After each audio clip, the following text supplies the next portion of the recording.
Bismillahirrahmanirrahim. Assalamualaikum warahmatullahi wabarakatuh. Perkenalkan, nama saya Gustiana dengan MPM 2051040215 dari Prodi Manajemen Bisnis Syariah kelas F akan mempresentasikan tugas dari mata kuliah Green Economy and Trade dengan yang bertemakan pencemaran sungai yang disebabkan oleh penambangan emas tradisional. Indonesia merupakan negara yang memiliki banyak sekali sungai, dan yang seperti kita tahu bahwa sungai merupakan salah satu tempat sentral kehidupan bagi banyak rakyat Indonesia, mulai dari bermain hingga menjadi tempat mencari nafkah. Tapi tahukah kamu berapa banyak sungai di Indonesia yang telah tercemar? Apa saja dampak yang akan terjadi bagi manusia dan lingkungan di sekitarnya? Menurut Kementerian Lingkungan Hidup dan Kehutanan atau yang disingkat dengan KLHK, berdasarkan rekapan data pada tahun 2020 terdapat 59% sungai telah tercemar berat, 26,6% sungai tercemar sedang, dan 8,9% sungai tercemar ringan. Kementerian Lingkungan Hidup dan Kehutanan menyatakan sungai tercemar oleh limbah kegiatan industri seperti migas dan pertambangan, limbah rumah tangga, dan peternakan. Masalah pencemaran sungai masih menjadi problematika yang masih cukup sulit untuk diatasi.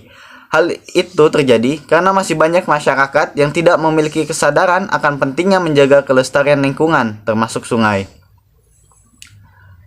Badan Pusat Statistik mengatakan ada 6.027 sungai yang tercemar karena kegiatan ekonomi. Salah satunya adalah penambangan emas secara tradisional yang menggunakan merkuri.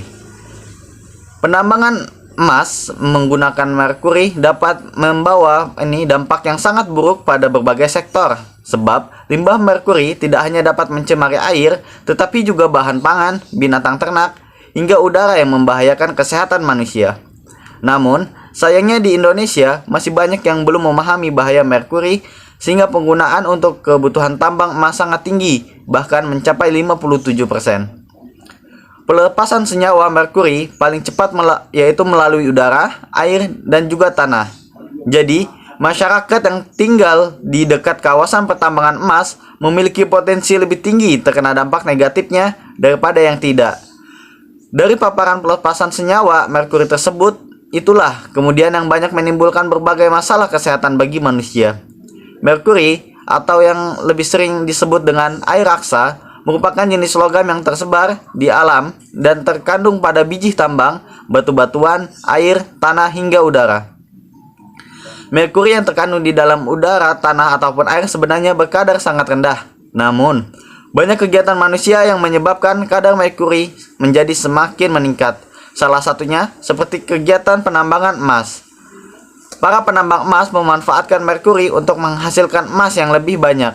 Padahal, melakukan kontak langsung dengan merkuri dapat berdampak buruk, menyebabkan berbagai penyakit berbahaya, bahkan bisa mengancam jiwa. Merkuri termasuk ke dalam 3 jenis logam paling berbahaya dan 10 senyawa kimia paling beracun jika masuk ke dalam tubuh manusia. Namun kenyataannya, masih banyak masyarakat yang menggunakan senyawa berbahaya ini tanpa menggunakan prosedur yang benar. Seringkali, mereka membuangnya begitu saja tanpa melewati proses pemurnian yang telah dianjurkan. Hal tersebut umumnya terjadi pada teknik penambangan yang dilakukan dengan cara tradisional. Para penambang emas di Indonesia, sebagian besar masih menggunakan merkuri untuk memisahkan biji emas dari bebatuan sampai dengan proses pemurniannya. Sedimen merkuri ini nantinya akan disaring menggunakan kain untuk mengumpulkan biji emas. Hasil endapan tersebut akan disaring ulang dan sisa air penambangan yang mengandung merkuri akan mengalir ke sungai dan ke laut yang menyebabkan pencemaran. Endapan yang tersaring akan diremas-remas menggunakan tangan sehingga air sisa penambangan yang mengandung merkuri akan mengalir ke sungai dan meluas ke lautan. Air laut yang telah terkontaminasi merkuri dapat menyebabkan biota laut menjadi tidak sehat jika dikonsumsi manusia. Meskipun penggunaan merkuri dilarang di Indonesia, namun kegiatan penambangan emas tradisional masih banyak dilakukan oleh masyarakat Indonesia.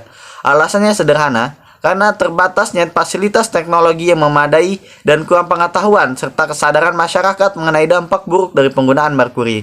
Sebagai salah satu contohnya adalah sungai di Kecamatan Wairatai. Sungai tersebut telah mengalami pencemaran sedang. Pencemaran tersebut disebabkan oleh banyaknya penambang emas tradisional yang membuang limbah cairnya ke kolam buatan yang berada dekat tepi sungai, sehingga jika sewaktu-waktu mengalami kebocoran, limbah akan terbuang ke sungai yang dapat menyebabkan terganggunya fungsi utama sungai sebagai salah satu sumber penghidupan bagi masyarakat. Tercemarnya sungai juga mengganggu area persawahan dan lingkungan sekitarnya. Dampak yang sangat terlihat jelas adalah banyaknya ikan dan hewan air lainnya yang mati. Hal ini karena bocornya penampungan limbah di tepi sungai. Nah, jika gambar ini dilihat secara sekilas, mungkin gambar ini nampak seperti sungai yang biasa saja. Namun, keadaan tersebut sangat berbeda dari 8 tahun yang lalu. Sebelum sungai tersebut tercemar, banyak sekali warga kampung yang melakukan aktivitasnya di sungai, mulai dari mencuci, mandi, memancing, sampai bermain. Namun, setelah tercemar, semuanya berbeda. Sungai tersebut menjadi tempat yang tidak boleh untuk dijadikan tempat beraktivitas seperti dulu, karena dapat menyebabkan gatal-gatal pada tubuh. Hal ini dapat dijadikan pelajaran yang sangat penting bagi kita sebagai masyarakat untuk tetap menjaga lingkungan. Lalu bagaimana cara kita mencari jalan keluarnya? Nah, untuk mencegah terjadinya pencemaran yang lebih parah, perlunya sosialisasi pemerintah tentang bahayanya merkuri terhadap lingkungan dan manusia agar generasi selanjutnya tetap bisa menikmati manfaat alam yang terjaga. Setelah sosialisasi, perlu juga arahan dan bimbingan dari pemerintah kepada masyarakat tentang bagaimana cara mengelola sumber daya alam dengan tetap menjaga kelestarian lingkungan sekitar.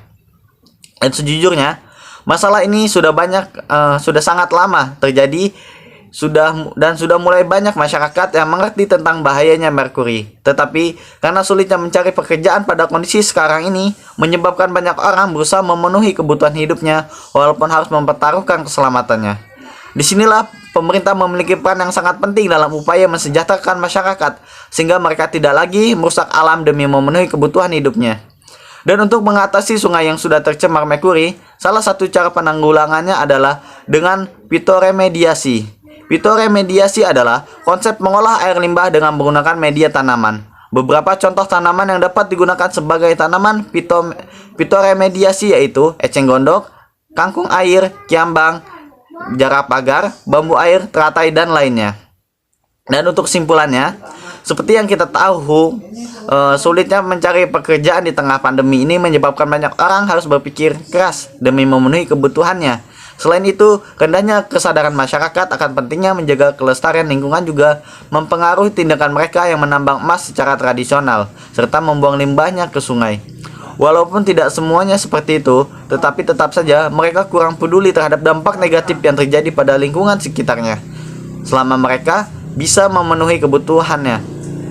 Oleh karena itu, kita masih sangat memerlukan konsep ekonomi lingkungan dalam memanfaatkan sumber daya alam yang diarahkan pada upaya peningkatan tingkat kesejahteraan masyarakat, pencapaian pertumbuhan ekonomi, dan mengembalikan fungsi lingkungan, serta hubungan keterkaitan antara upaya pencapaian dan peningkatan target pertumbuhan ekonomi, pengentasan masyarakat dari kemiskinan melalui peningkatan kesejahteraan sosial dan ekonomi, dan upaya untuk melestarikan lingkungan yang merupakan tujuan yang saling mendukung untuk waktu yang jangka panjang atau yang lama. Mungkin hanya sekian presentasi dari saya, kurang dan lebihnya saya mohon maaf, kepada Allah saya mohon ampun. Syukran kasihan ala ikhtimamikum. Akhirul kalam, wassalamualaikum warahmatullahi wabarakatuh.